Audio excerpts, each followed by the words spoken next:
In a world where consumerism often takes center stage, there's a group that's recognized for their superior money-saving abilities, the Chinese. Yes, you heard that right. Ever wondered how some people just seem to be natural money-saving wizards? Well, let's look at China. The Chinese are stacking up their bank accounts, out-saving us left and right. In fact, their savings rate is sky-high compared to the United States. So what's their secret? Welcome back to our channel. In today's video, we will reveal and discuss the Chinese secret to saving money. Before we start, don't forget to hit the subscribe button to stay updated with our latest video about finance and success. And if you find this video helpful, hit the thumbs up button. Now, let's get started. The Chinese household savings rate is one of the highest in the world, standing at an average of 45.9% from 1952 to 2021. This report attests to the renowned saving habits of the Chinese populace. But why is this the case? Why are Chinese households so prudent with their finances? Culturally, Chinese people have been instilled with a value of thrift from an early age. This cultural belief, coupled with a lack of comprehensive social safety nets, has motivated them to save for unforeseen emergencies and future investments. Recent trends also suggest an interesting shift. Their saving strategies are rooted in traditional principles, but adapted to the contemporary world, which we will discuss in this video. Now, if you're as excited as I am to learn more about the Chinese secret to saving money and how you can apply it to your own life, make sure you hit that like button and let's get into it. Don't indulge in luxury goods. The first strategy Chinese people use to save money effectively lies in their perception of luxury goods. In contrast to the materialistic culture prevalent in many Western societies, many Chinese people don't indulge in luxury goods. This principle of avoiding excessive spending, particularly on non-essential items, has its roots in traditional Chinese culture, emphasizing moderation, simplicity, and pragmatism. While the allure of luxury goods is undoubtedly captivating, with their prestige, superior quality, and the social status they confer, many Chinese people often resist this temptation. Multiple Chinese cities reveal that most consumers preferred saving money over spending on luxury items. This preference for savings over expenditure on luxury goods extends across different income brackets, signifying a deeply ingrained cultural belief in financial prudence. This doesn't mean Chinese people are entirely averse to luxury goods. Indeed, China is one of the largest consumers of luxury goods globally. However, even amongst consumers of luxury goods, the mentality remains one of careful consideration and value. Purchases are often seen as investments, and extravagance is typically frowned upon. It is important to note that this saving strategy doesn't demand total deprivation. It's about intentional with your spending. If you genuinely derive joy and value from a luxury item and can afford it without jeopardizing your financial health, then it might be worth the purchase. What this strategy discourages is reckless spending and buying luxury goods for superficial reasons, such as societal pressure or fleeting desires. The takeaway here is to evaluate our consumption habits and not fall into the trap of mindless spending, especially on luxury items. Instead, we should aim for thoughtful spending, where every purchase is justified in terms of value and necessity. So, before making your next purchase, take a leaf out of the Chinese Saving Handbook, question the necessity of the item, reflect on the value it brings, and consider if it's worth the cost. This thoughtful approach to spending could drastically increase your ability to save. The 10-to-1 rule. The second strategy of the Chinese money-saving approach is the adoption of the 10-to-1 rule. This rule is a straightforward yet effective way to control spending and increase savings. So what exactly does the 10-to-1 rule entail? Simply put, for every 10 units of your income, you should only spend 1 unit and save the rest. While this may seem like a tall order, particularly in a society geared toward spending, it's a practice that has worked wonders in China. In fact, a recent 2023 report indicated that a significant number of Chinese households adhered to this or a similar saving rule, contributing to their remarkable saving rate. The beauty of the 10-to-1 rule lies in its simplicity and adaptability. It's an easy-to-follow principle that can be adjusted to suit different income levels and financial obligations. If 10-to-1 seems too ambitious, you could modify it to a more manageable ratio, like 5-to-1 or 3-to-1. The key is to ensure that saving constitutes a significant part of your income. This rule can also serve as an excellent budgeting strategy. By allocating a specific portion of your income to expenses, it becomes easier to control spending and avoid financial strain. Moreover, it allows for the accumulation of substantial savings over time, providing a cushion for emergencies and opportunities for future investment. However, this rule isn't a one-size-fits-all solution. Everyone's financial situation is different, and it's important to find a balance that works for you. Like what you're hearing so far? Don't forget to hit that like button and subscribe to our channel for more money-saving tips. Investing in real estate. The third secret to Chinese saving success is their focus on real estate investment.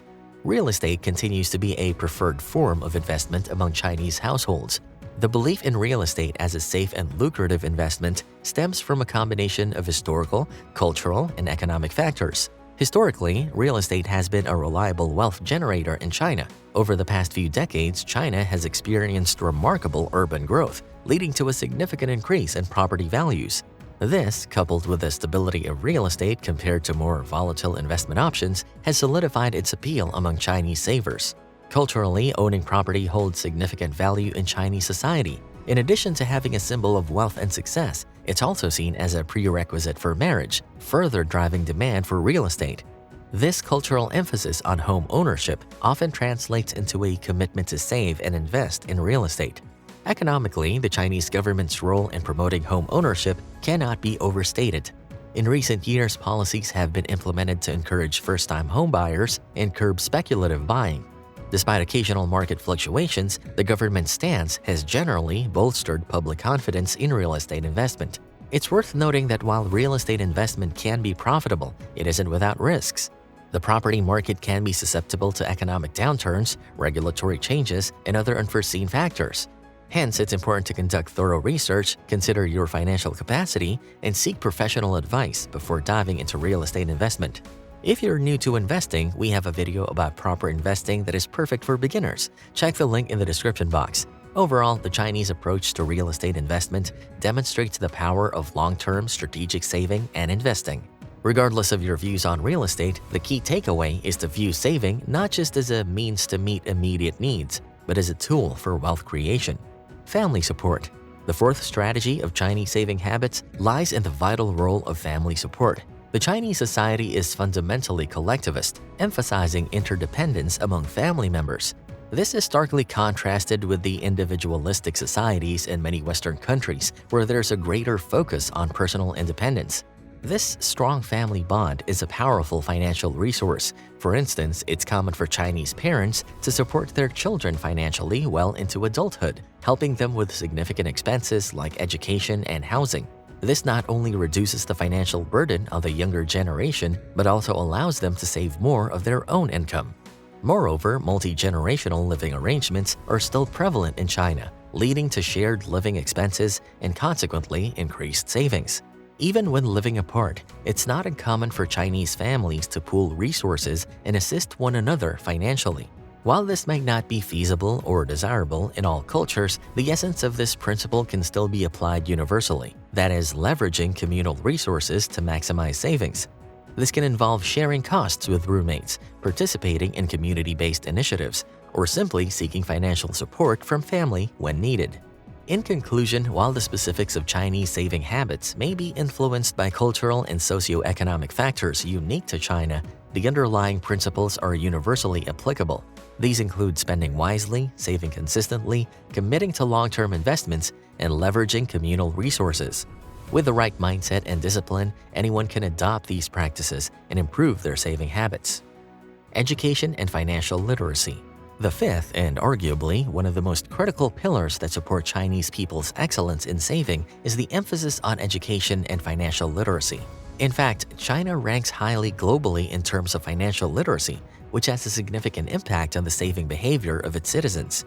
The mastery of financial knowledge among the Chinese population is not a coincidence, but the result of intentional efforts both from the individuals and the system as a whole.